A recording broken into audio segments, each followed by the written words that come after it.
अब तो ये नियम ले लिया है कि आठों पहर राधा राधा राधा राधा। तो बोले क्या है ये राधा नाम?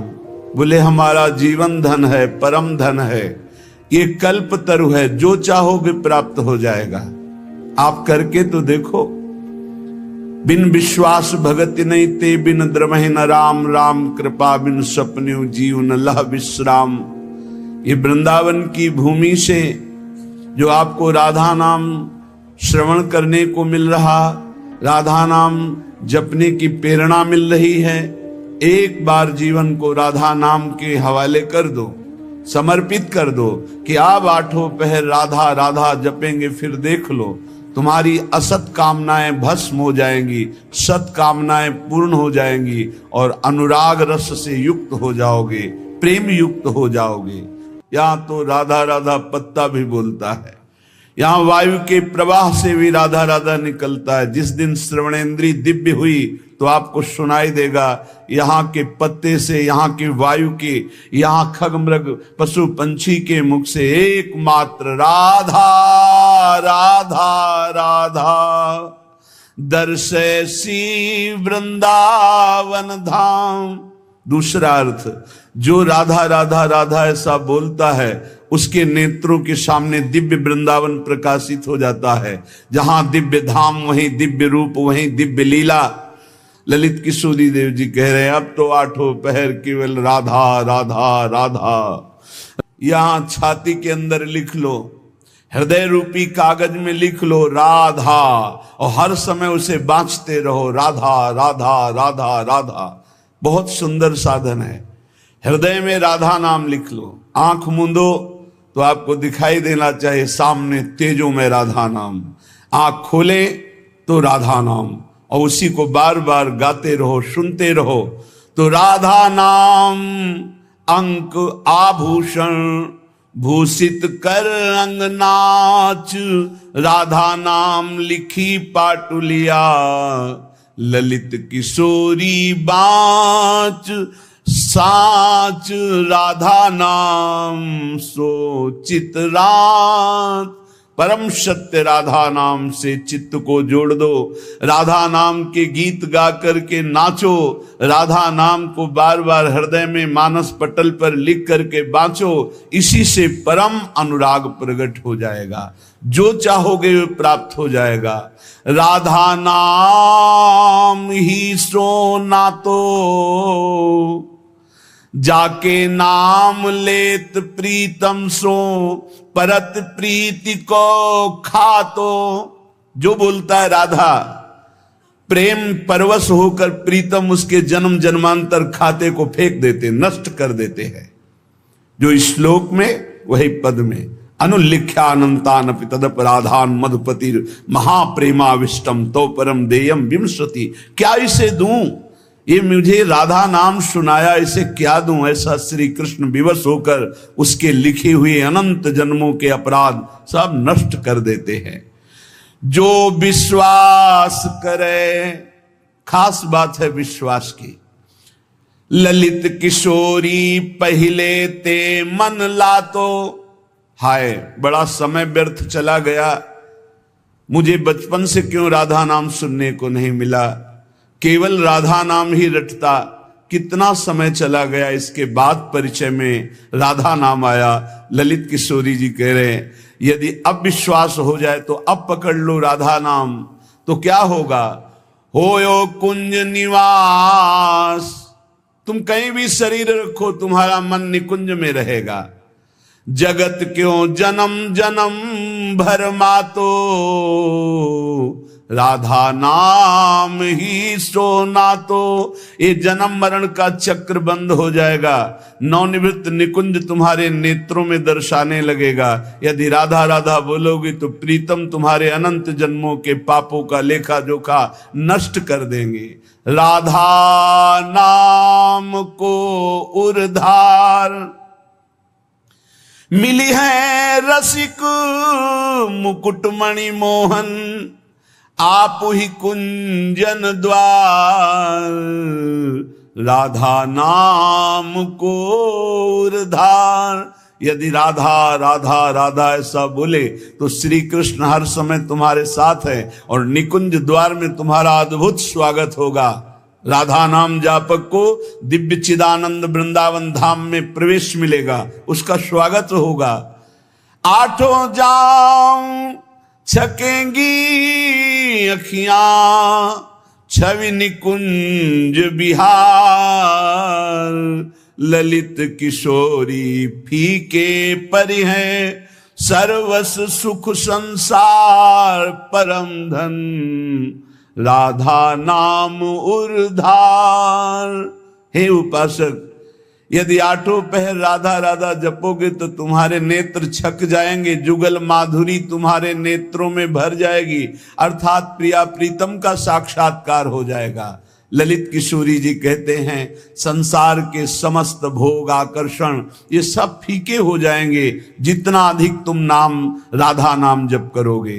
राधा नाम को आधार, आहा, रसिक लालवर इसे रटत निरंतर, जान सार को सार, राधा नाम को आधार।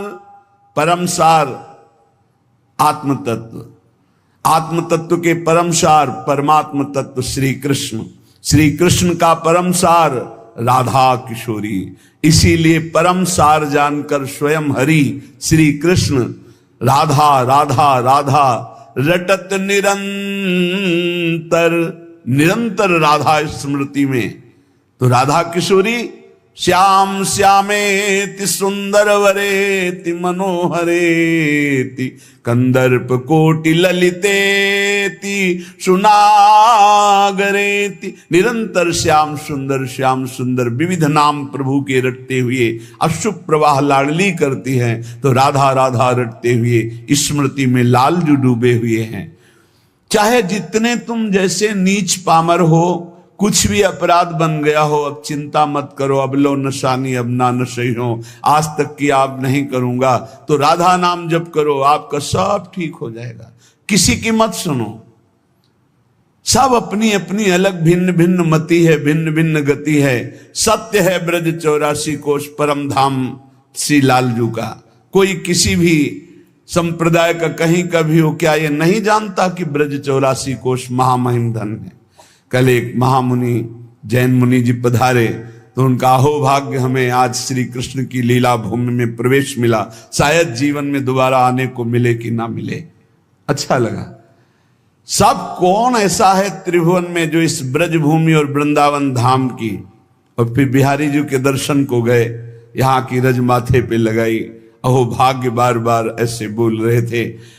ये चाहे जितना कोई गुणहीन मलिन दीन हो, यदि ये नियम ले ले कि अब लो नशानी अब ना नशई हो और राधा राधा राधा रटे, तो उसे निरंतर श्री लालजू के सानिध्य का अनुभव होने लगेगा, सारे दुख मिट जाएंगे और सच्चिदानंद प्रेम रस में डूब जाएगा। सब गुणहीन मलिन दीन अति, जो पतितन में सरदार, पापियों में भी महापापी जो हो, पर वो रटने लगे राधा राधा राधा, तो ललित किशोरी जी कहते हैं मैं वादा करता हूं तासु भरोसे ललित किशोरी सो पांव पसार। मेरी महारानी जी के भरोसे होकर निश्चिंत होकर सो।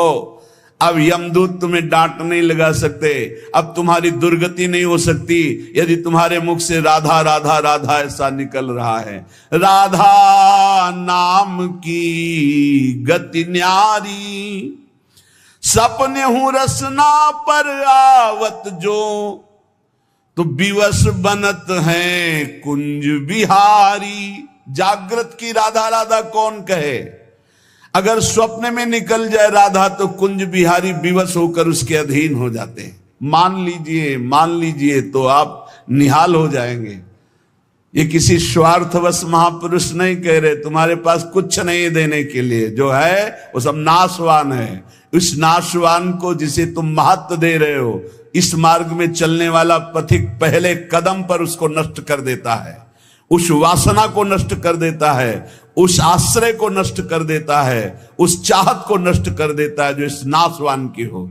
बाद में व्यवहार में तुम देखते हुए उसे नहीं समझ सकते आंतरिक स्थिति को।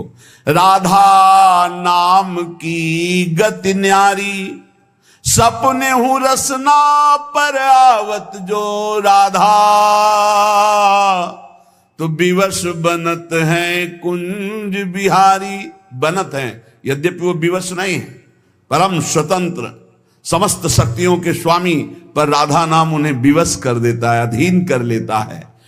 सुंदर दिव्य किशोर वैष्णव, बानी मधुर रहत एक सारी।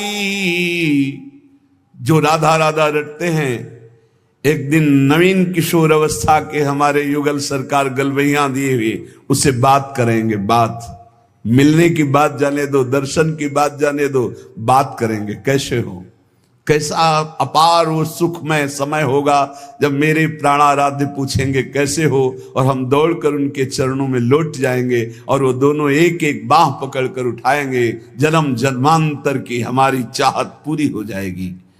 सुंदर दिव्य किशोर वैष्णव, बानी मधुर रहत एक सारी। राधा नाम की गति न्यारी। जो राधा राधा रखते हैं उन्हें अखंड वृंदावन वास प्राप्त होता है। आज नहीं प्राप्त, अगर हो रहा तो चिंता मत करो, शरीर छूटने के बाद यहीं आओगे, यहीं के हो। श्री वृंदावन वास निरंतर, पावत ललित किशोरी वारी। राधा नाम की गति न्यारी। ये सबसे अलग है राधा नाम। जो विश्वास करके राधा राधा हित धू जो विश्वास है, तब ही सुधरे बात। ना तो माया पंथ में फिरे जो टक्कर खात।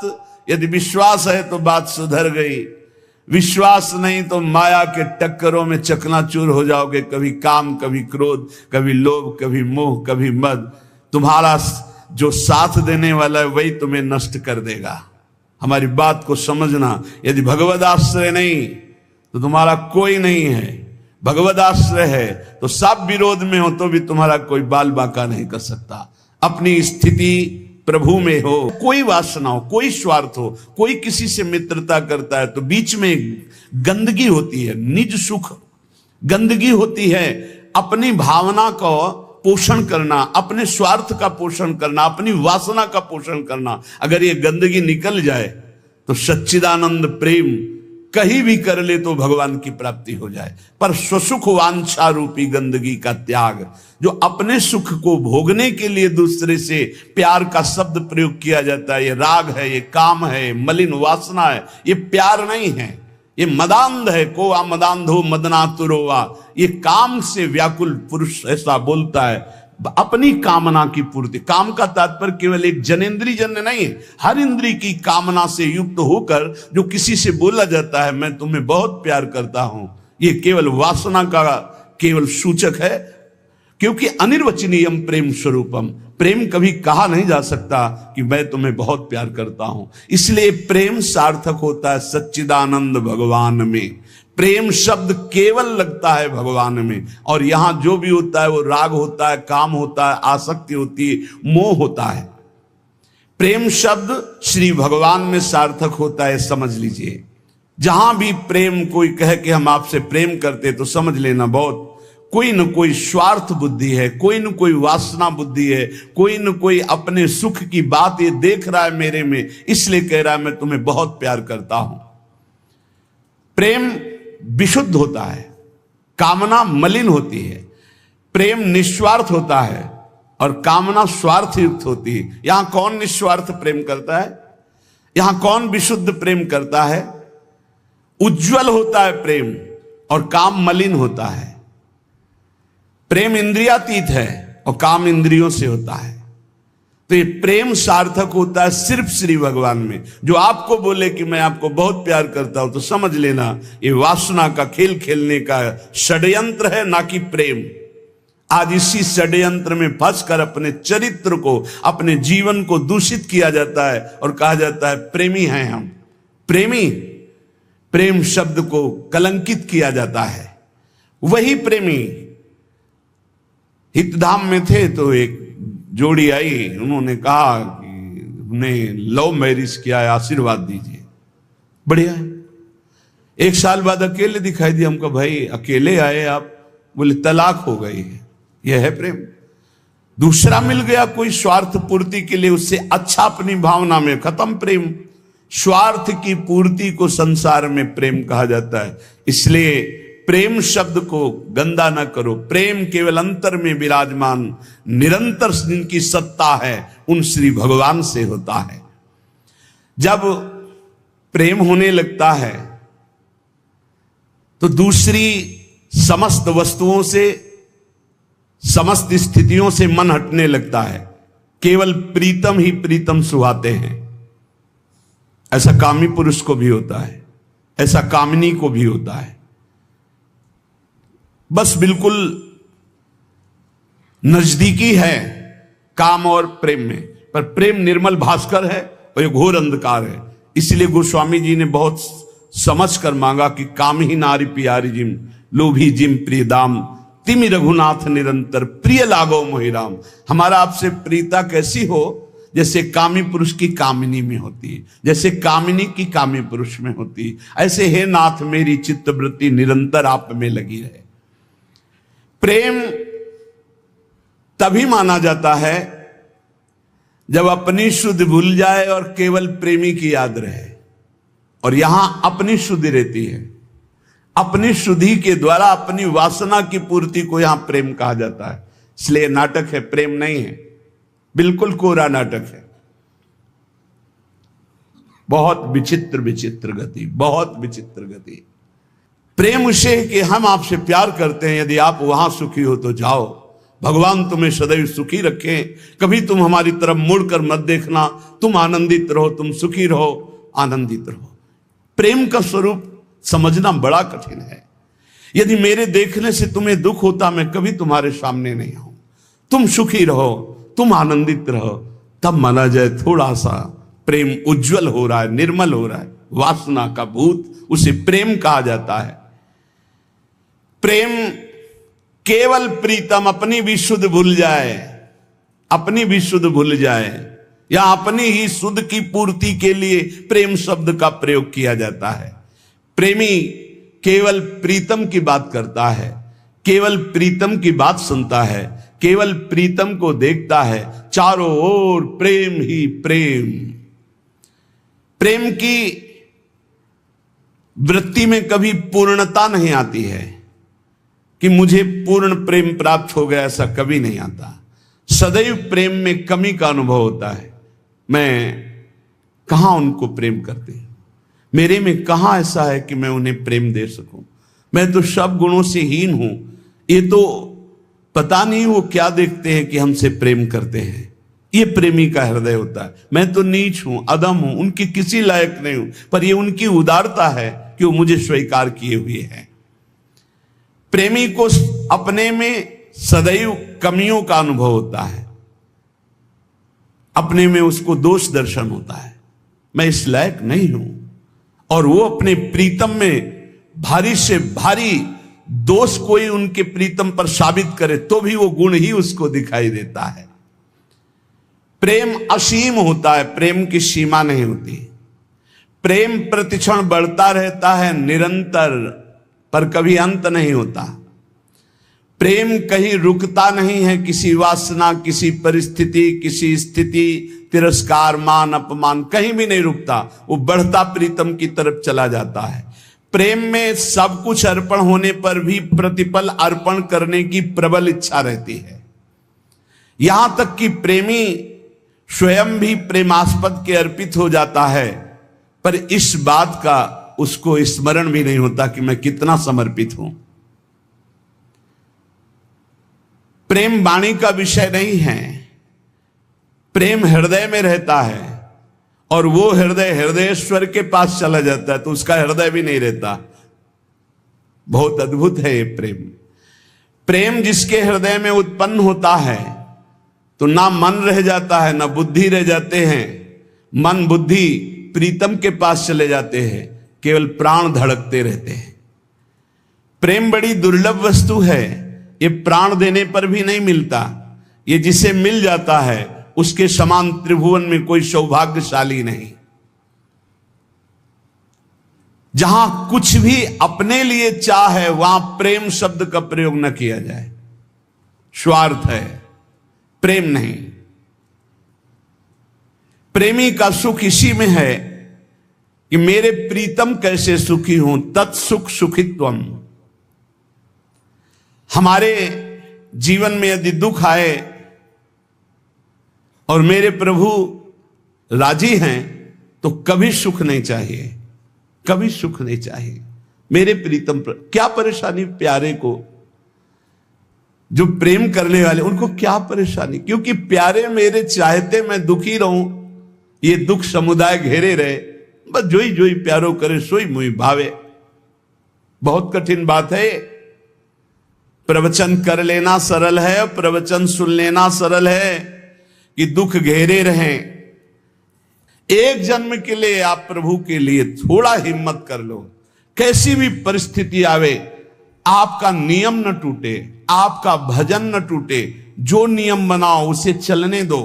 प्राण चाहे निकल जाए, इस जन्म में भक्ति से पीछे नहीं हटना, तो निश्चित भगवत प्राप्ति हो जाएगी। ये जीवन हमारा भगवत प्राप्ति के लिए है। बहुत सावधान। सुख दुख के ये भाव समुद्र के थपेड़े हैं। कहीं सुख में भूल मत जाना, कहीं दुख में घबराकर भक्ति मत छोड़ देना।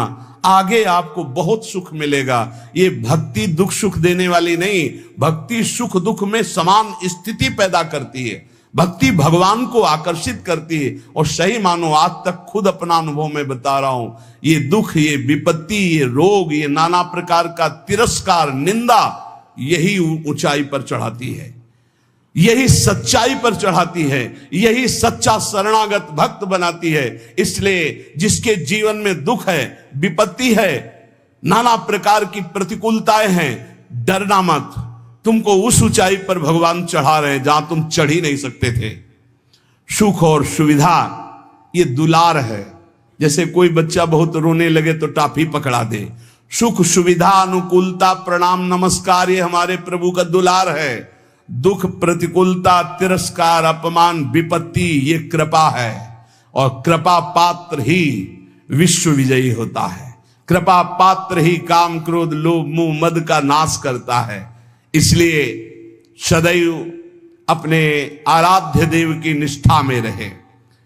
त्रिपुरदास जी का एक नियम था, वो श्रीनाथ जी के चरणामृत का रोज पान करते थे। हमेशा चरणामृत अपने पास रखते थे। बिना जबान में चरणामृत गए वो अन्न जल नहीं रखते थे। वैसे ये नियम रखने की बात प्रायः सबको कही है। श्री जी का चरणामृत, गुरु जी का चरणामृत जरूर पास रखना। जिसके पास चरणामृत की सुविधा न हो तो हम चरणामृत कुंड का नाम ले रहे हैं। मानसरोवर, राधा कुंड, श्याम कुंड, ये जो कुंड है इनमें हर संतों के चरणामृत है। ब्रज 84 कोष के बड़े बड़े सिद्ध संत जो चरणामृत नहीं देते वो भी इनमें स्नान करते। वो भी जब जाते हैं तो आचमन और चरण धोते। इन कुंडों का जल रख लो, एक एक बूंद रोज अगर मुख में डालोगे, एक एक बूंद, तो आपका चरणामृत पान का नियम पूरा हो जाएगा। और राधा वल्लभ जी, बांके बिहारी राधा रमन जी, यहां तो करुणा बरसती। आप चले जाओ, पात्र लेकर और हाथ जोड़कर प्रार्थना करके मांगो तो आपको चरणामृत मिल जाएगा। अगर इतना चरणामृत मिल जाए उसमें आप जल मिला ले तो आप वर्षों उसी को चलाते रहें, जल मिलाते रहें, चलाते रहें, वो चरणामृत ही होता है।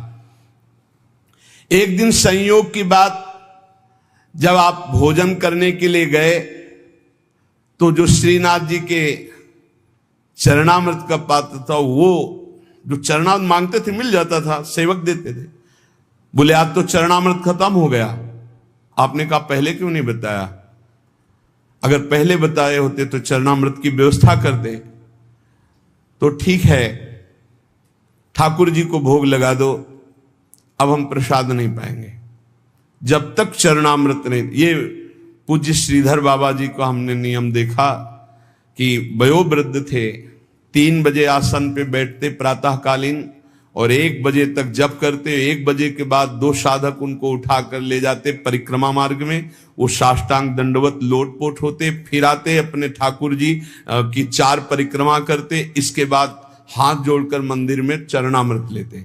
और जब चरणामृत जिस दिन, एक तो प्राय रहता है ऐसा कभी हो गया कि कोई दूसरा भगत जो उनकी नियम निष्ठा को नहीं जानता वो सब बट गया, तो बोले बाबा चरणामृत तो बट गया, 1 बूंद पानी नहीं पिएंगे। अब फिर 1 बजे वही प्रक्रिया करके चरणामृत मिलेगा तब पानी पिएंगे। का रसोईया अपने कार्य में लग गया। इतने में स्वयं श्रीनाथ जी 10 वर्ष के बालक का रूप रहकर पात्र में चरणामृत अपना जतिपुरा से लेंगे, वहां पहुंचे और कहा सुनो ये 3 पात्र रखे हैं, त्रिपुरदास जी को बता देना, इसमें श्रीनाथ जी का चरणामृत, इसमें महाप्रभु वल्लभाचार्य जी का चरणामृत और ये तीसरे पात्र में श्रीनाथ जी का उच्छिष्टामृत, उनको बुला लो और पवाओ। और ये तीनों थैलियां भेजी गए। बालक ऐसा कह के चला गया। त्रिपुरदास जी को बुलाने के लिए गए। त्रिपुरदास जी दरबार में थे, एकांत में आए और उनका मैंने कहा था कि बिना चरणामृत के हम प्रसाद नहीं पाते, क्यों हमको तंग कर रहे हो? बोले नहीं, चरणामृत तो आपकी ही बात पहुंच गई है तो वहां से चरणामृत भेजा गया है। बोले कौन बालक चरणामृत लाया? बोले जय जय ने भेजा होगा। तो कितनी अवस्था था? 10-12 वर्ष की अवस्था। तो कहा अरे बालक नहीं था, साक्षात श्रीनाथ जी थे, साक्षात श्रीनाथ जी थे। जे ही अलौकिक चरणामृत का स्वाद, स्वयं श्रीनाथ जी ने अपना चरणामृत उतार, वल्लभाचार्य जी का चरणामृत और अपना उच्छिष्टामृत। जो साधक, जो भक्त निष्ठावान होते हैं तो ठाकुर जी उनकी निष्ठा की पूर्ति करते हैं। इसलिए अपने जीवन को भक्ति की निष्ठा में बांधिए। जो नियम लो आजीवन प्राणपण उसका निर्वाह करो। ठाकुर सेवा का, संत सेवा का, चरणामृत